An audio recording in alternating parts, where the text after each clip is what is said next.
Good morning students, welcome to our class. Today we are going to discuss about NCERT English book class 7 Rajasthan board CBSE. Both syllabus are same. Chapter number 4 The Ashes That Made Trees Bloom. इसका part अपन 1 already पढ़ चुके हैं. आज अपन चर्चा करेंगे इसके part 2 के बारे में कि भी पहले पार्ट में अपन ने देखा कि किस प्रकार से जो है ओल्ड कपल और उनका जो पेट है मुको वो बड़े खुशी रह रहे हैं. एक दिन मुको जो है उनको कुछ बताता है, वहाँ पर खोदते हैं, उनको जो बहुत सारा गोल्ड मिल जाता है, सोना मिल जाता है और वो जो है इसके बाद पार्टी का आयोजन करते हैं, गरीबों को बहुत कुछ दान देते हैं, अपने लिए ज़मीन खरीदते हैं और इस तरीके से बड़ा आसानी से अपना जीवन यापन कर रहे हैं. जब ये बात पड़ोसी को पता चलती है तो वो बड़ा नाराज़ होता है और कुत्ते को मुको को अपने साथ ले जाता है. वो चाहता है कि ये हमें भी खजाना बताए. मुको उनको ऐसी जगह खोदने को कहता है जहाँ की उनको एक किटन यानी बिल्ली का बच्चा मरा हुआ जो दफनाया है वो मिलता है. उसकी दुर्गंध से वो दुखी होकर मुको को मारकर वहीं गाड़ देते हैं और फिर ये ओल्ड कपल बड़ा दुखी होता है जब उनको पता चलता है कि भाई हमारे मुको को इन लोगों ने मार दिया. और उसी दिन शाम को जो है मुको रात को उनको सपने में आता है और वो कहता है जिस पाइन ट्री के नीचे मेरी ग्रेव बनाई हुई है, कब्र बनाई है, वहाँ उसको आप कटवा कर उससे आप एक मोटर और एक राइस मिल बनवा लीजिए. और वो ऐसा ही करते हैं. इस मोटर और राइस मिल से जो निकलने वाली पेस्ट्री है वो पेस्ट्री उनकी गोल्ड में तब्दील हो जाती है. फिर से पड़ोसी जो है वो उस पर नज़र रख रहा होता है, वो और ज़्यादा दुखी होता है और वो उसकी वो मोटर और राइस मिल जो है मांग के ले जाते हैं कि भाई हमें भी पेस्ट्री बनानी है. वो भी प्रयास करते हैं लेकिन उनकी गोल्ड की जगह कीड़े मकोड़े निकलते हैं. फिर वो दुखी होते हैं और उसको तोड़ देते हैं और जला देते हैं. अब देखो आज अपन देखते हैं पार्ट 2 में क्या होता है. तो देखिए यहाँ से Not long after that the good old man dreamed again. अब ये घटना हुए बहुत ज़्यादा समय नहीं होता है तभी जो है एक दिन फिर उस बूढ़े आदमी को ड्रीम्ड यानी सपना आता है. And the spirit of the dog spoke to him. और कुत्ते की आत्मा उससे बात करती है. Telling him how the wicked people had burn the mill made from the pine tree. और वो बताता है किस प्रकार से विकेड पीपल दुष्ट लोग जो है इन्होंने तुम्हारी उस मोटर पाइन ट्री से बनी हुई जो मिल थी उसको जला दिया है. Take the ashes of the mill. अब तुम क्या करो उस मिल की जो एसेज है जो राख है उसको लो. Sprinkle on them the withered trees. और उसको क्या करो स्प्रिंकल यानी उसका छिड़काव करो ऑन द विदर्ड ट्री यानी मुरझाए हुए पौधों पर. And they will Bloom again. और वो फिर से खिल जाएंगे. वो जो राख है उस मिल की वो तुम लो, वो उनको तुम स्प्रिंकल करोगे, जब इनको छिड़काव करोगे तो वो पौधे खिल जाएंगे. सेड द डॉग स्पिरिट ने कुत्ते की आत्मा ने ये कहा. The old man awoke and went at once to his wicked neighbour's house. अब बूढ़ा व्यक्ति उठा और अपने उस विकेड दुष्ट पड़ोसी के घर गया. Where he found the miserable old pair sitting at the edge of their square fireplace. और वहाँ देखा कि वो दुष्ट दयनीय व्यक्ति बूढ़ा जोड़ा जो है वो बैठा था edge of the square fireplace. Fireplace का मतलब आग जलाने की जो जगह है वहाँ पर. अब न्यू ईयर के बाद थी तो 20 जनवरी का महीना तो ठंड तो होनी है, स्वाभाविक सी है. तो उस ठंडक में वो आग के पास में बैठे थे. In the middle of the floor यानी फर्श के बीच में. Smoking and spinning. बीच में क्या हो रहा था? स्मोकिंग हो रही थी, स्पिनिंग हो रही थी, धुआं यानी आग जल रही थी. From time to time they warm their hands and feet with the blaze. और समय समय पर वो अपने हाथ और पाँव जो है उसमें गर्म कर रहे थे उस जलती हुई आग में. सम बिट्स ऑफ मिल के जो कुछ टुकड़े बचे हुए थे वो डाल रहे थे आग में. While behind them lay a pile of broken piece. जबकि उनके पीछे कई सारा एक ढेर बना हुआ था उनके टूटे हुए टुकड़ों का. The good old man humbly asked for the ashes. और जो अच्छा व्यक्ति था बूढ़ा व्यक्ति उसने बड़ी विनम्रता से उनको राख के लिए निवेदन किया. दो the covetous couple turned up their noses at him and scolded him as if he were a thief. हालांकि जो लालची लोग था उनको उनकी तरफ कोई बहुत ज़्यादा आदर या सत्कार का भाव उन्होंने नहीं दिखाया, अपने भौहें सिकोड़ ली, नाक सिकोड़ा और उनको डांटा जैसे कि वो कोई चोर हो। They let him fill his basket with the ashes, फिर भी उन्होंने उसकी बास्केट, उसकी टोकरी राख से भरने दी। On coming home, the old man took his wife into the garden, और घर आकर उस बूढ़े व्यक्ति ने अपनी पत्नी को अपने गार्डन में लेके गया। It being winter, अब ये विंटर का समय था, सर्दी का समय था, तो सर्दी के समय में क्या होता है, पतझड़ी होता है, सारे पौधों की लगभग पत्तियां झड़ जाती हैं, विदर हो जाती है। Their favorite cherry tree was bare, और अब वही हाल उनके प्रसिद्ध फेवरेट यानी सबसे जो पसंदीदा चेरी ट्री था उसका था, वो भी बिल्कुल बिना पत्तियों के था। He sprinkled a pinch of ashes on it, और उन्होंने एक चुटकी जो राख है वो उसके ऊपर उछाली। And lo, it sprouted blossom until it became a cloud of pink blooms which perfumed the air, और देखा कि स्प्राउट ब्लॉसम यानी इस पे प्रस्फुटित हो गए हैं और ये बन गया एकदम से पिंक कलर का, खिल गया और इसकी परफ्यूम, इसकी खुशबू जो है हवा में बिखर रही है, यानी चेरी ट्री पूरी तरह से खिल गया। The news of this filled the village, और ये खबर अब पूरे गांव में फैल गई। And everyone ran out to see the wonder, और हर कोई यहाँ आता और उनके इस वंडर को, उस आश्चर्य को देखना चाह रहा था, देखने लगा। The covetous couple also heard the story, अब जो ये कपटी, ये जो लालची कपल था, इसने भी ये कहानी सुनी। And gathering of the remaining ashes of the mill, और उन्होंने भी गैदरिंग यानी इकट्ठा किया, रिमेनिंग बची हुई, एसेज यानी राख को, ऑफ द मिल उस मिल की कुछ राख जो बची हुई थी, उस बची हुई राख को इकट्ठा किया। Kept them to make withered trees blossom, और उनको रखा कि भाई वो भी क्या करेंगे, विदर्ड ट्रीज को ब्लॉसम करेंगे। The kind old man hearing that his lord the daimyo was to pass along the high road near the, अब the kind man यानी उस व्यक्ति ने, उस बूढ़े व्यक्ति ने सुना, hearing ये सुनकर, that की his lord उनका मालिक, the daimyo उनका लैंडलॉर्ड है, daimyo was to pass वो गुजरने वाला था, along the high road से। जब इस व्यक्ति को ओल्ड कपल को पता चला कि उनका जो लॉर्ड है, लैंडलॉर्ड है, डायमियो, वो इस रास्ते से गुजरने वाला है, तो देखो उन्होंने क्या किया, विलेज गांव के रास्ते से, तो set out to see him, वो लोग भी उनको देखने के लिए चले गए। Taking his basket of ashes, और अपने साथ वो राख की बास्केट है, टोकरी है, वो साथ में ले ली।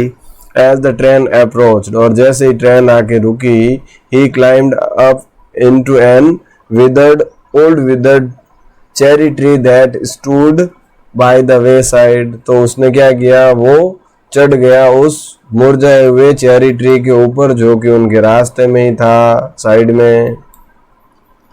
Now in the days of daimyos, अब daimyos के दिनों में क्या होता था, देखो, it was the custom यानी एक परंपरा होती थी, when their lord passed by, जब उनका मालिक वहां से गुजरता था, for all the loyal people to shut up their high windows, सारे लोगों को अपनी ऊंची खिड़कियां जो है वो बंद कर देनी होती थी। They even pasted them fast with a slip of paper, और इनके ऊपर जो है पेपर का एक कागज का टुकड़ा भी चिपका देते थे, so as not to commit in impotence of looking down on his lordship, जिससे कि वो नीचे अपने उस लॉर्डशिप की प्रोसेसन को नहीं देख सके, उनको नहीं देख सके। All the people along the road would fall upon their hands and knees and remain prostrate until the procession passed by, और all the people यानी सारे लोग, along the road के सारे, रोड के किनारे सारे लोग, fall upon their hands and knees, वो अपने पैरों पे, अपने हाथों और घुटनों के बल बैठ जाते थे, and remain prostrate, और इसी तरीके से झुके हुए रहते थे, until प्रोसेसन पास्ट बाय, जब तक कि उनका जुलूस नहीं निकल जाता। भाई ये वहाँ की परंपरा थी कि जब भी उनके डायमियोज वहाँ से निकलते थे तो सारे लोग जो है एकदम लाइन बना के खड़े हो जाते थे, सर झुका लेते थे, घुटनों के बल बैठ जाते थे। इस तरीके से ये एक कस्टम हुआ करता था। द ट्रेन ड्रू नियर, अब ट्रेन नजदीक आई। One tall competent man marched ahead, और एक लंबा सा व्यक्ति जो है वो आगे बढ़ा उसकी सिक्योरिटी के लिए, सुरक्षा के लिए। Crying out to the people by the way, और जो लोग थे उनकी तरफ चिल्लाते हुए get on your knees, get down on your knees, यानी अपने घुटनों पर बैठ जाओ। एंड एवरीवन नील डाउन, और प्रत्येक व्यक्ति घुटनों पर बैठ गया। While the procession was passing, जबकि वो जुलूस निकल रहा था। तो जुलूस निकलते टाइम सब लोग जो है अपने घुटनों के बल बैठ गए। सडनली यानी अचानक से the leader of the van caught sight of the aged man in the tree. अचानक से जो लीडर ऑफ द वैन यानी वैन का जो लीडर था, कॉट साइट यानी उसने देख लिया द एज्ड मैन उस बूढ़े व्यक्ति को इन द ट्री पेड़ के अंदर।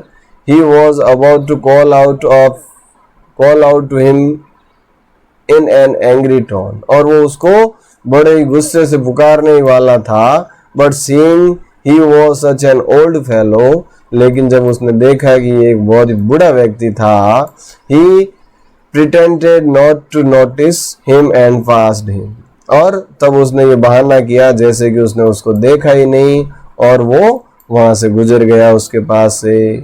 सो when the daimyo's palanquin drew near, और इसीलिए जब डायमियोज की वैन उनके पास से गुजरी, the old man taking a pinch of ashes from his basket, तो उस बूढ़े व्यक्ति ने अपने उस बास्केट से एक चुटकी भर राख ली, scattered it over the tree, और इसको पेड़ के ऊपर फैला दिया, बिखेर दिया।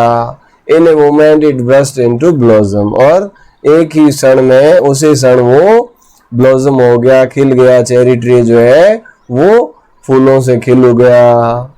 The delighted daimyo ordered the train to be stopped. अब daimyo ये देखकर बड़ा खुश हुआ और उसने ऑर्डर दिया कि भाई ट्रेन को रोका जाए। and go out to see the wonder, और इसको देखने के लिए वो बाहर आया। calling the old man to him, अपने पास बुलाया उस बूढ़े व्यक्ति को। he thanked him, उसको धन्यवाद दिया। ordered presents of silk robes, sponge cake, fans and other rewards to be given, और उसको बहुत सारे इनाम दिए जिसमें silk robes, sponge cake, fans और अदर रिवार्ड जो है उसको दिए। He even invited him to his castle, और उस यहाँ तक कि उसको इनवाइट किया गया, बुलाया गया, हिम उसको, टू हिज कासल यानी अपने महल में, डायमियोज के महल में आने का न्योता उसको मिला। So the old man went gleefully home to share his joy with his dear old wife, और इसीलिए वो बूढ़ा व्यक्ति जल्द ही बड़ी खुशी से अपने घर गया और अपने इस आनंद के बारे में अपनी पत्नी को बताना चाहता था। उसने बताया। But when the greedy neighbor heard of it, he took some of the magic ashes and went out on the highway. लेकिन जब उन दूसरे लालची नेबर थे, उन्होंने जब ये चीज देखी तो वो भी उन्होंने कुछ मैजिक एसेज को लिया और वो भी हाईवे पर चल दिए। There he waited until the daimyo's train come along, और यहाँ पर उन्होंने वेट किया जब तक कि डायमियोज की ट्रेन वहां पर पहुंचे। And instead of kneeling down like the crowd, he climbed a withered cherry tree, और अब उसने भी जो है दूसरे लोग जो घुटनों के बल बैठे थे उस भीड़ की घुटनों के बल बैठने के बजाय वो एक मुरझाए हुए चेरी ट्री के ऊपर चढ़ गया। When the daimyo himself was almost directly under him, और जब डायमियो खुद बिल्कुल उस चेरी ट्री के नीचे आया, he threw a handful of ashes over the tree. He threw यानी उसने फेंका, a handful यानी मुट्ठी भर के, ashes यानी राख को over the tree पेड़ पर। उसने तो एक चुटकी फेंकी थी, इसने मुट्ठी भर के फेंका कि ज्यादा जल्दी खिलेगी। Which did not change a particle, जिसका एक भी कण बदला नहीं, यानी कि वो राख थी, बिल्कुल राख ही रही। The wind blew the fine dust in the noses and the eyes of the daimyo's and his wife, और अब उनके जो डस्ट के कण जो थे वो हवा के कारण डायमियोज के नाक और आंखों में चले गए, डायमियो और उसकी पत्नी के। सच स्नीजिंग एंड चोकिंग, और अब उनका छींकना और खांसना शुरू हो गया। It spoiled all the pomp and dignity of the procession, जिससे कि spoiled यानी खराब हो गई, pomp and dignity यानी शानो शौकत of the procession उस जुलूस की शानो शौकत खराब हो गई थी, बर्बाद हो गई थी। The man whose business it was to cry, get down on your knees, और अब वो चिल्लाए, कौन है ये, किसका काम है, किसकी करतूत है, फटाफट से आओ, अपने घुटनों पे बैठ जाओ। Seize the old fool by the collar, और उन्होंने उस बूढ़े व्यक्ति को उसकी कॉलर से पकड़ा। Dragged him from the tree, उस पेड़ से खींच कर लेके आए। And tumbled him and his ass basket into the ditch by the road, और उसको और उसकी बास्केट को जो है सड़क के किनारे एक गड्ढा बना हुआ था उसके अंदर पटक दिया। देन बीटिंग हिम साउंडली, और उसके बाद जोरदार तरीके से उठी पिटाई की। ही लेफ्ट हिम फॉर डेड, और उसको मार दिया। इस प्रकार से जो है उनकी पिटाई के कारण जो है उस बूढ़े व्यक्ति की क्या हो गई, मृत्यु हो गई। देखो क्या हुआ, Thus the wicked old man died in the mud, और इस प्रकार से जो दुष्ट बूढ़ा व्यक्ति था वो मर गया उस मिट्टी में, उस कीचड़ में। But the kind friend of the dog dwelt in peace and plenty, लेकिन जो दयालु मित्र था, जो कि जिसका कि कुत्ता था, वो हमेशा शांत और बड़े ही जो है प्रचुर मात्रा में अपना जीवन जिया। And both he and his wife lived to a green old age, और वो और उनकी पत्नी दोनों ही जो है बुढ़ापे में बड़े ही स्वस्थ और बड़ी ही शानो शौकत के साथ उन्होंने अपनी जिंदगी को व्यतीत किया। तो इस प्रकार से स्टोरी खत्म होती है। ये एक जापानी कहानी है, जापानीज टेल है, और इसको लिखने वाले व्यक्ति जो है विलियम एलिट ग्रिफिन्स है।